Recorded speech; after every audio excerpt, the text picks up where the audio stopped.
പ്രിയ സുഹൃത്തുക്കളെ, കടലാസ് തോണിയിലെ അടുത്ത കവിത എഴുത്തുപുര. രചന ആലാപനം ഉഷാക്കുംപിടി.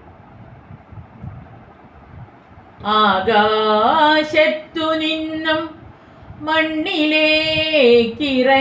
വന്ന ആദിത്യനിരുന്നെഴുതാനൊരു എഴുത്തുപുര പണിയണം.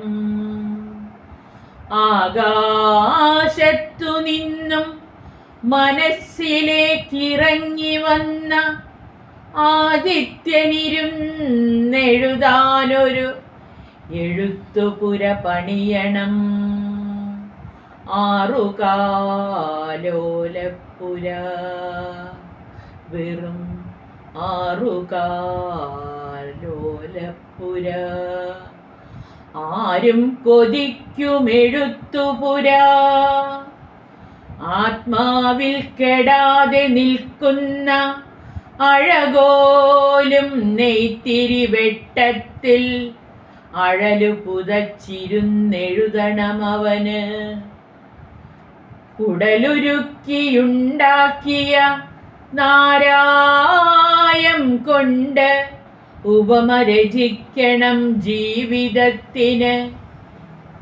ഉയിരു പുതുക്കി പണിത മഹാവെളിച്ചത്തിൻ്റെ ഉജ്ജ്വല പ്രകാശത്തിലവൻ സ്വപ്നമെഴുതുമ്പോൾ ഊർന്നിറങ്ങിപ്പോകും മൗനത്തിൻ്റെ ഉടഞ്ഞുപോയ കുറുകൾ പോലും ഉന്മാദമുണർത്തുന്നുവെന്നാരോ പറയുന്നു.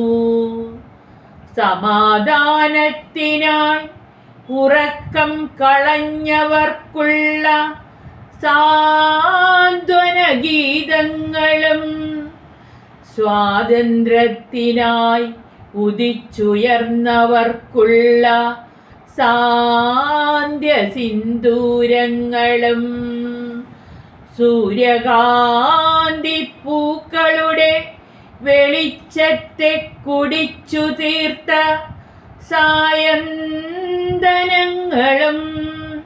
സ്വപ്നത്തിൻ്റെ ഓരിലയിൽ ഒറ്റപ്പെട്ടുപോയ ഹിമകണത്തിൻ സീൽക്കാരങ്ങളും സൂര്യനെഴുതിയ കവിതയുടെ തിളക്കത്തിൽ സ്വയംഭൂവായെന്നുമാരോ പറയുന്നു.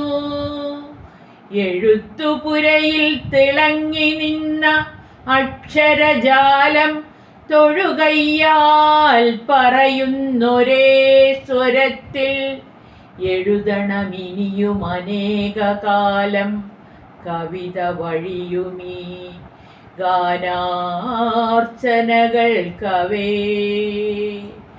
ചാറി വീഴുന്ന കുളിർ ചിങ്ങമഴയുടെ ചിണുങ്ങുന്ന ചുണ്ടുകളതേറ്റു പാടും നേരം നിഷ്കളങ്ക നിലാവ് വിശ്രമിക്കും ബാല്യത്തിൻ നേർത്ത വെളിച്ചമായി നടക്കുന്നു ഞാൻ.